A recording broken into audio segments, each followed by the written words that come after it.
Hi hello welcome back to Amita's kitchen and lifestyle. ಸ್ನೇಹಿತರೆ, ಇವಾಗ grapes ಇದ್ದು season ಅಲ್ಲ, ರೇಟ್ ಕೂಡ ಕಡಿಮೆ.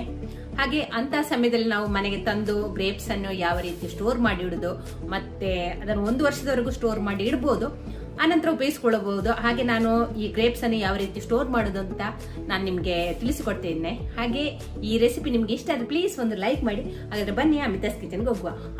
ಯಾರಾದ್ರೂ ನನ್ನ ಚಾನಲ್ಗೆ ಹೊಸಬ್ರಿದ್ರೆ ಪ್ಲೀಸ್ ಸಬ್ಸ್ಕ್ರೈಬ್ ಮಾಡಿಕೊಂಡು ಚಾನಲ್ ಅನ್ನು ನೋಡಿ.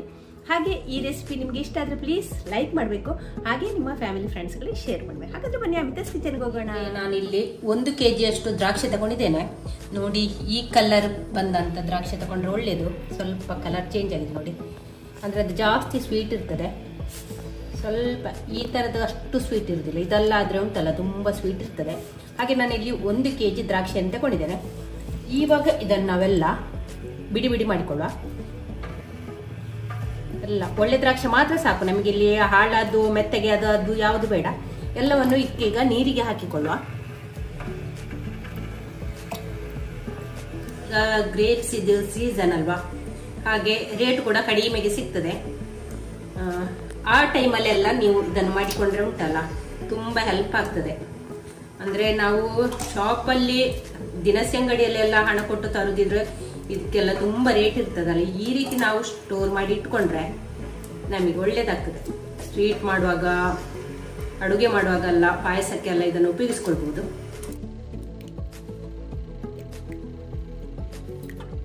ದ್ರಾಕ್ಷಿಯನ್ನೆಲ್ಲ ಬಿಡಿಸಿಕೊಂಡಾಯ್ತು. ಇನ್ನು ಇದನ್ನೊಂದು 5 ರಿಂದ 6 ಸಲ ಆದ್ರೂ ಚೆನ್ನಾಗಿ ತೊಳ್ಕೊಳ್ಬೇಕು. ಈಗ ಇದರಲ್ಲಿರುವ ಕೆಮಿಕಲ್ ಎಲ್ಲ ಹೋಗ್ಬೇಕು. ಹಾಗಾಗಿ 5 ರಿಂದ 6 ಸಲ ಆದ್ರೂ ಚೆನ್ನಾಗಿ ತೊಳ್ಕೊಂಡ್ರೆ ಆಯ್ತು. ಮೆತ್ತಗೆ ಮೆತ್ತಗಿರುವ ದ್ರಾಕ್ಷಿ ಎಲ್ಲ ಬೇಡ, ನಮ್ಗೆ ಇಲ್ಲಿ ಗಟ್ಟಿ ಇರುವ ದ್ರಾಕ್ಷಿ ಮಾತ್ರ ಸಾಕು.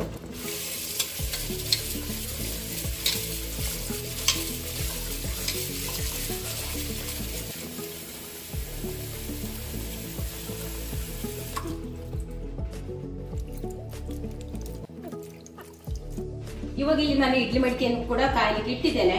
ನೀರು ಹಾಕಿ ನೋಡಿ, ಕೊತ ಕೊತ ಅಂತ ನೀರು ಕೂಡ ಕುದೀತಾ ಉಂಟು. ಅದಕ್ಕೆ ಈಗ ನಾವೊಂದು ಬಟ್ಟೆಯನ್ನು ಹಾಕಿಕೊಳ್ಳುವ, ಕಾಟನ್ ಬಟ್ಟೆಯನ್ನು ಹಾಕಿಕೊಳ್ಳುವ.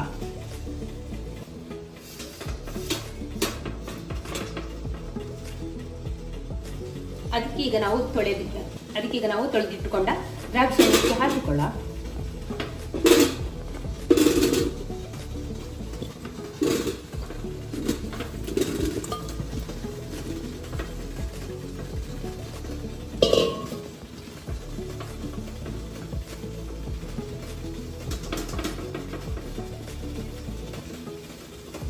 ಇನ್ನು ನಾವು ಇದನ್ನು ಮುಚ್ಚಳ ಮುಚ್ಚಿ ಒಂದು 5 ರಿಂದ 6 ನಿಮಿಷ ಆದ್ರೂ ಬೇಯಿಸ್ಕೊಳ್ಬೇಕು ಸ್ಟೀಮಲ್ಲಿ. ಟೈಮ್ ನೋಡಿಕೊಳ್ಬೇಕು. ಕರೆಕ್ಟ್ 5 ನಿಮಿಷಕ್ಕೆ ನೀವು ಚೆಕ್ ಮಾಡಿ. 5 ನಿಮಿಷಕ್ಕೆ ಇದಿಲ್ಲಿ ರೆಡಿ ಆಗ್ತದೆ. ಆವಾಗ ನಾವಿಲ್ಲಿ ಸ್ಟವ್ ಆಫ್ ಮಾಡಿಕೊಂಡ್ರೆ ಆಯ್ತು. ಸ್ನೇಹಿತರೆ, ಇವಾಗ ಕರೆಕ್ಟ್ 5 ನಿಮಿಷ ಆಯ್ತು. ನೋಡುವ, ಚೆಕ್ ಮಾಡುವ. ನಮ್ಗೆ ಇಷ್ಟ ಆದ್ರೆ ಸಾಕು. ಸ್ಟವ್ ಆಫ್ ಮಾಡ್ತಾ ಇದ್ದೇನೆ. ಆನಂತರ ಜಾಸ್ತಿ ಬೇಯಲಿಕ್ಕಿಲ್ಲ, ಇದಂದ್ರೆ ಒಡೆದು ಹೋಗುವಷ್ಟು ಬೇಯಲಿಕ್ಕಿಲ್ಲ, ಹದವಾಗಿ ಬೇಯಬೇಕು ಅಷ್ಟೇ. ಇವಾಗ ನಾನು ಇದನ್ನು ತೆಗೆಯುವ.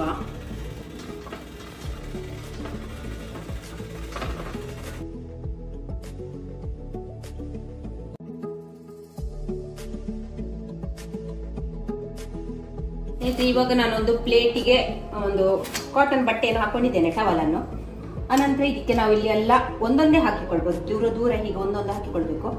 ಮತ್ತೆ ಇಲ್ಲಿ ದ್ರಾಕ್ಷಿ ಜಾಸ್ತಿ ಬೇಯಿಸ್ಕೊಳ್ಬಾರ್ದು. ಒಂದು 5 ನಿಮಿಷಕ್ಕೆ ಇದು ಕರೆಕ್ಟ್ ಆಗ್ತದೆ, ರೆಡಿ ಆಗ್ತದೆ.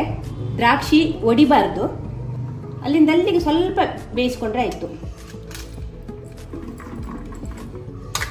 ಆನಂತರ ಇದನ್ನು ಬಿಸಿಲಲ್ಲಿ ಇಟ್ಟುಂಟಲ್ಲ, ಒಂದು 4-5 ದಿವಸ ಆದ್ರೂ ಒಣಗಿಸ್ಬೇಕು ಚೆನ್ನಾಗಿ. ಒಳ್ಳೆ ಬಿಸಿಲಲ್ಲಿ ಒಣಗಬೇಕಿದ್ದು. ಹಾಗೆ ಇದನ್ನೆಲ್ಲ ಹೀಗೆ ದೂರ ಬಿಡಿ ಬಿಡಿ ಮಾಡಿಕೊಂಡ್ರೆ ಆಯ್ತು.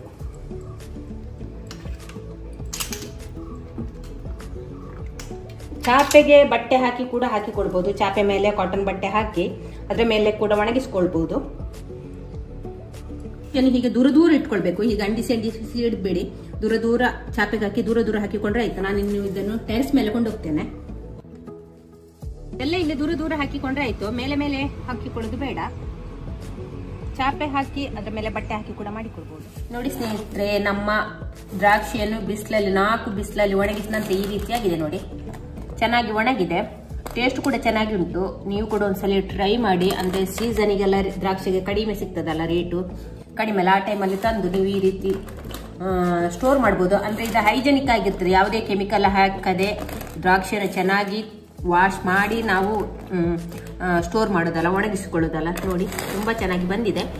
ಒಣಗಲಿಕ್ಕಿಟ್ಟ ಮೊದಲಿನ ದಿವಸ ಬೇಕಾದರೆ ತಂದು ರಾತ್ರಿ ಫ್ಯಾನ್ ಗಾಳಿಗೆ ಇಡ್ಬೋದು, ಮಲಗೋ ರೂಮಲ್ಲಿ ಇಟ್ಕೊಂಡ್ರೆ ಆಯಿತು. ಆನಂತರ ನಮಗೆ ನಾರ್ಮಲಾಗಿ ಹೀಗೆ ಹೊರಗೆ ಇಟ್ಕೊಳ್ಬೋದು. ಅಂದರೆ ಮೊದಲಿನ ದಿವಸ ಸ್ವಲ್ಪ ಒಣಗಿರೋದಿಲ್ಲಲ್ಲ, ಎಲ್ಲಿಯಾದರೂ ಹುಳಿ ಬಂದು ಸ್ಮೆಲ್ ಬಂದರೆ ಅದಕ್ಕೋಸ್ಕರ. ಹಾಗೆ ನಾನು ಕೂಡ ಹಾಗೆ ಮಾಡಿದ್ದೇನೆ, ಮೊದಲಿನ ದಿವಸ ಫ್ಯಾನ್ ಗಾಡಿಯಲ್ಲಿ ಇಟ್ಟದ್ದು, ಫ್ಯಾನಿನ ಅಡಿಯಲ್ಲಿ. ನಿಮಗೆ ಈ ವಿಡಿಯೋ ಇಷ್ಟ ಆದರೆ ಲೈಕ್ ಮಾಡಿ, ಶೇರ್ ಮಾಡಿ, ಚಾನಲ್ಗೆ ಪ್ಲೀಸ್ ಸಬ್ಸ್ಕ್ರೈಬ್ ಮಾಡಿಕೊಂಡು ಚಾನಲ್ ನೋಡಿ. ನನ್ನ ಹೊಸ ವ್ಲಾಗ್ ಅಥವಾ ರೆಸಿಪಿ ಒಂದು ಸಿಗೋಣ. ಅಲ್ಲಿವರೆಗೆ take care, bye bye. Thank you ಸ್ನೇಹಿತರೆ.